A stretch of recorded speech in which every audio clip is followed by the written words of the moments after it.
জয়ানন্দিনী ঢাকা বাংলাদেশ থেকে আমি উপমা খান বলছি। জয়ানন্দিনীর নতুন একটি শো রিদম অফ লাইফ থেকে। রিদম অফ লাইফে আমরা যে বিষয়গুলো নিয়ে আলোচনা করব সেগুলো হচ্ছে hair care, skin care, lifestyle, এগুলো নিয়ে। আমরা দৈনন্দিন জীবনে প্রতিদিনই বাহিরে যাচ্ছি, অফিসে যাচ্ছি, ইউনিভার্সিটিতে ক্লাস করতে যাচ্ছি, কিন্তু এত ব্যস্ততার মাঝে আমরা নিজেদের স্কিন কেয়ার করতে পারছি না, যেটা খুবই ইম্পর্টেন্ট।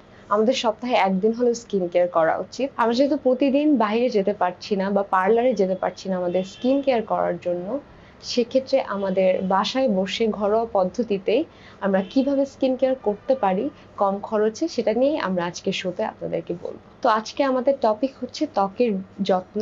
তো ত্বকের যত্নে আমরা আজকে যে উপাদানটি ব্যবহার করব সেটি হচ্ছে মুলতানি মাটি। মুলতানি মাটি হচ্ছে একটি ক্লে, আর মুলতানি মাটি আমাদের স্কিনে ইউজ করার ফলে আমাদের অয়েলকে রিমুভ করে, স্কিনে যে অয়েলগুলো থাকে সেগুলোকে রিমুভ করে এবং আমাদের পোর্সগুলোকে ক্লিন করে এবং আমাদের হোয়াইট হেডস, ব্ল্যাক হেডস এগুলোকে রিমুভ করে এবং এগুলোকে রিমুভ করার মাধ্যমে স্কিনে একটা ন্যাচারাল গ্লো দেয়। মুলতানি মাটি দিয়ে আমরা এখন একটি ফেস প্যাক তৈরি করব এবং সেটি কিভাবে আমাদের ফেসে অ্যাপ্লাই করব সেটি দেখাবো আজকের ভিডিওতে। তাহলে চলুন শুরু করা যাক।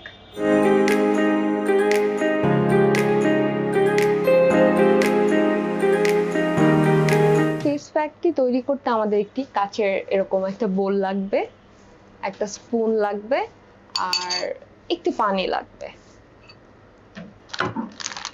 তো প্রথমে আমরা নিয়ে নিব মুলতানি মাটি। আপনারা যে কোনো কোম্পানির মুলতানি মাটি ইউজ করতে পারেন। আমার হাতের কাছে আরং ছিল, আমি এটারটাই ইউজ করছি।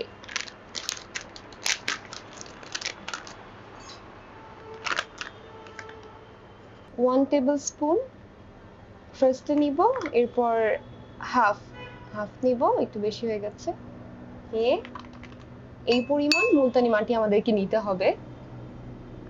মুলতানি মাটি নেওয়ার পরে আমাদের পরবর্তী যে উপকরণটি সেটি হচ্ছে রোজ ওয়াটার বা গোলাপ জল। আমার স্কিন যেহেতু অয়েলি ফেস, এই জন্য আমি এই ফেস প্যাকটি অয়েলি ফেসের জন্যই তৈরি করছি, সেক্ষেত্রে আমি গোলাপ জল ইউজ করব। কিন্তু যাদের ড্রাই ফেস, ড্রাই স্কিন তাদের ক্ষেত্রে মুলতানি মাটির সাথে দুধ ইউজ করতে হবে। আমরা 1 টেবিল স্পুনের মতো নিয়ে নিব রোজ ওয়াটারটা। পরবর্তী উপকরণ যেটি থাকছে সেটি হচ্ছে অ্যালোভেরা জেল। অ্যালোভেরা আমাদের স্কিনের জন্য খুবই উপকারী, এটা আমরা সবাই জানি। তো স্কিন ময়শ্চারাইজ করার জন্য আমি অ্যালোভেরা জেলটা ইউজ করছি, একটু বেশি করে ইউজ করছি, 1 টেবিল স্পুন ইউজ করলেই হবে। তো এর পরবর্তীতে আমরা লাস্ট যে উপকরণটি দেবো সেটি হচ্ছে পানি, পরিমাণ মতো পানি।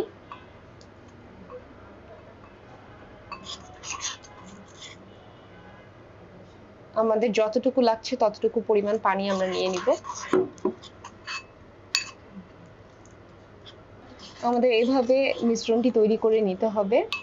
এটি প্রায় রেডি হয়ে গেছে, ঠিক এই পরিমাণ থাকবে থিকনেসটা। আমাদের ফেস প্যাকটি তৈরি হয়ে গেছে। তাহলে চলেন ফেসে আমরা এটা কিভাবে অ্যাপ্লাই করব সেটা দেখিয়ে দিই। আমাদের ফেস প্যাকটি লাগানোর আগে একটা হেয়ার ব্যান্ড পরে নিতে হবে। কারো বাসায় যদি এরকম হেয়ার ব্যান্ড থাকে বা অন্য যে কোনো হেয়ার ব্যান্ড থাকলে পরে নেবেন, যে ক্ষেত্রে আপনাদের ফেস প্যাক লাগাতে অনেক ইজি হবে। ঠিক এভাবে হেয়ার ব্যান্ডটা পরে নেবেন, এরপরে ফেসে আমরা ফেস প্যাকটা অ্যাপ্লাই করব। তো আমরা ফেসে যখন অ্যাপ্লাই করব, আপনাদের যদি অ্যাপ্লিকেটর থাকে সেক্ষেত্রে আপনারা অ্যাপ্লিকেটর দিয়ে ইউজ করতে পারেন।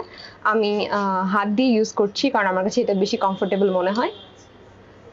তো ঠিক হাত দিয়ে এরকম ফেস প্যাকটি নিয়ে আমাদের গালের যে চিন এরিয়াটা আছে এটাকে কভার করতে হবে ঠিক করে।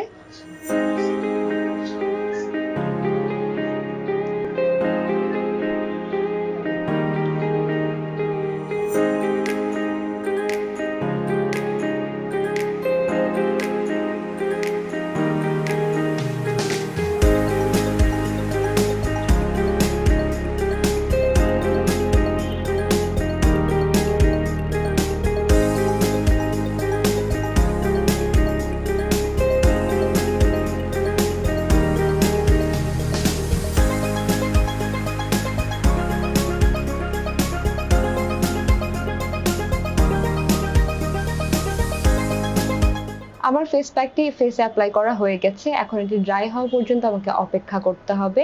15 থেকে 20 মিনিটের মতো অপেক্ষা করতে হবে। আমার ফেস প্যাকটি শুকিয়ে গেছে, 15 মিনিট হয়ে গেছে। এখন আমি আমার ফেসটি ধুয়ে নিচ্ছি। প্রিয় দর্শক, আমি আমার ফেসটি ওয়াশ করে এসেছি এবং আপনারা দেখতেই পাচ্ছেন আমার ফেসটা কত গ্লো করছে। তো এই ফেস প্যাকটি সপ্তাহে 2 দিন ব্যবহার করবেন এবং রাতে ব্যবহার করলে সবথেকে ভালো হয়। প্রিয় দর্শক, আজকে তাহলে বিদায় নিচ্ছি। দেখা হবে আগামী পর্বে নতুন কোনো স্কিন কেয়ার টিপস নিয়ে। ততদিন পর্যন্ত ভালো থাকবেন। Bye bye.